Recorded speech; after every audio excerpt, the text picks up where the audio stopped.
Hello everybody. Today we are going to continue with the spinal pattern as we look at the head writing reflex.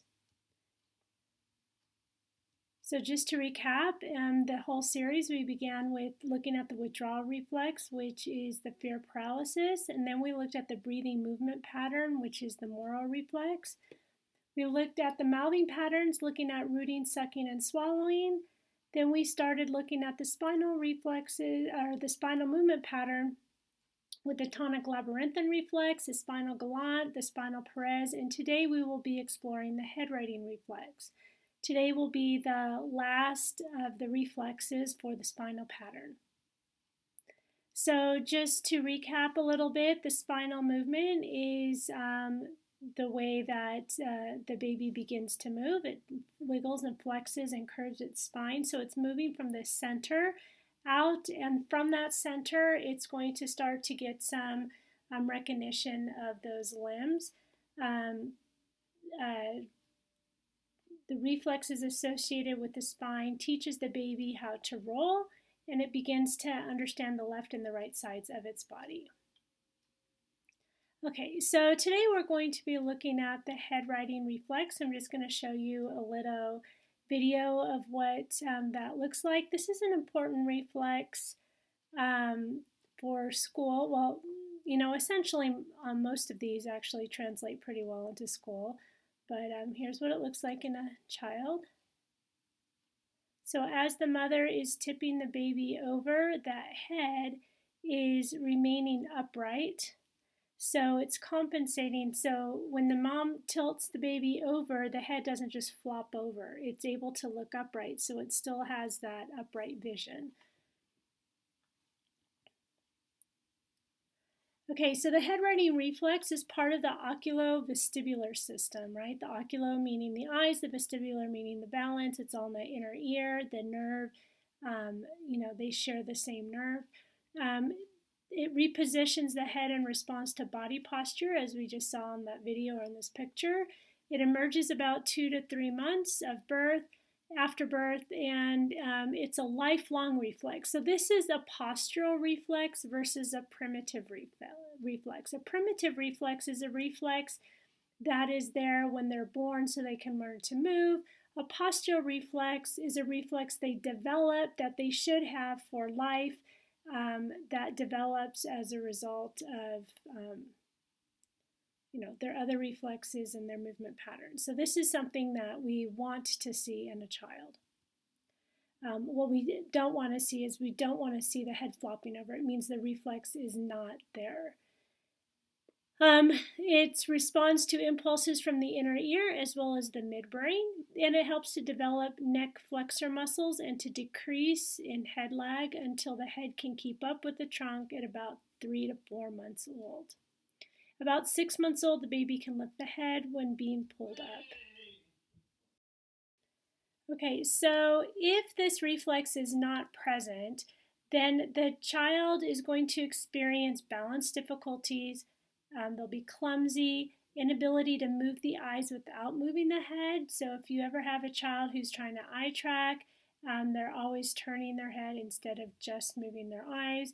They have difficulty tracking a ball, the inability to filter out irrelevant visual stimuli, decreased visual and auditory processing, reading and handwriting challenges, speech disorders, challenges with cognitive function including concentration, and challenges with short-term or long-term memory.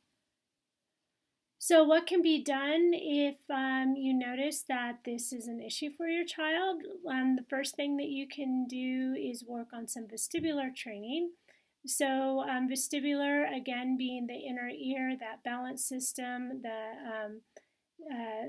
so we start with slow rotation with the eyes closed, and I have to say, whenever you do vestibular training, some children are hyposensitive and some are hypersensitive. So if you're hypersensitive, that means that you do any movement, they get sick, like spinning or what have you.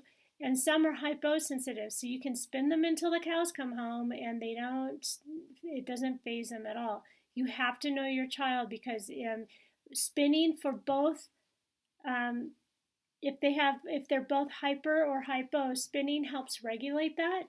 But if they're hyper, you do not want to make them sick. So you're going to have to start very, very, very slow, very, very, very little spinning. So you just have to know your child. But slow rotations with the eyes closed helps with this. Rolling and tilting, progressing to eyes open as a balance in the Headrighting improves. So when they're rolling, if you have a mat or on a carpet or on the grass, having kids roll down a hill at the park is great. In fact, my 21-year-old, when he was in high school, kid you not, him and a couple of his friends would roll down the hill at the like kind of at the stadium behind the school where the football field was. And he would tell me that they would do that, and I was just like, okay, that your body is telling you you still need to activate that, so that was good. And then, so doing eyes closed, doing eyes opened, both. The scooter board, so when you're on your stomach and you're rolling on the scooter, moving with your hands, because you're in a different position and you're moving yourself forward. Using a wobble board or a balance board, lying down, sitting, standing, just depends on your child. But being in different positions is important. So even if they can stand really well, have them sit, have them lay on it. Maybe they're stable standing and they're not stable in another position. And using the trampoline, whether it's a small one or a large one. Okay, another thing you can do is ocular training. So this is with your eyes. So stare at a fixed object and move the child from side to side, kind of like what you saw in that video there. And practice keeping the head upright. So the child can actually practice to do what they're supposed to do, to be looking at a target and then moving them over and consciously doing what they're supposed to do. And also then have them practice doing the same thing with the eyes closed. Imagine that they're seeing the object, but still do it. And then we want to be strengthening the neck. So a good one is to do the bicycle when lying on the floor. Their head is down, it doesn't have to come up. Right now it looks like the legs are bent, but because we're in kind of mid bicycle. But as the leg comes down, it should straighten down and come almost all the way to the ground, but not all the way down, and then it comes back up. And I'm helping along because otherwise his legs would be bent and he would be bicycling in a very kind of a short pattern instead of lengthening his legs. So you can kind of help that along so the legs are out, but don't give him too much support, so the neck does need to feel the tension. All right, if you'd like to learn more, Bloomberg Rhythmic Movement Training is the course that you want to take to learn about primitive reflexes, rhythmic movements, how to integrate them. This says the next course is October 26th to 27th. That one's already closed, but whatever time that you're watching this, just go to the website, follow the courses tab, and see if there's a course open. If there's not a course scheduled, then just contact me. I'm in the Lehigh area, so if you want, Lehigh, Utah, excuse me. So if you want, you can either come to take a course, or if you have some colleagues or some other parents or some people and you would like to sponsor a course, and if you help sponsor a course where there is other participants, then you can either get a reduced or a free tuition for the class as well. And you can also go to our membership site, Whole Child Learning and Wellness, follow the members area tab, and then follow the route that it takes you to become a member.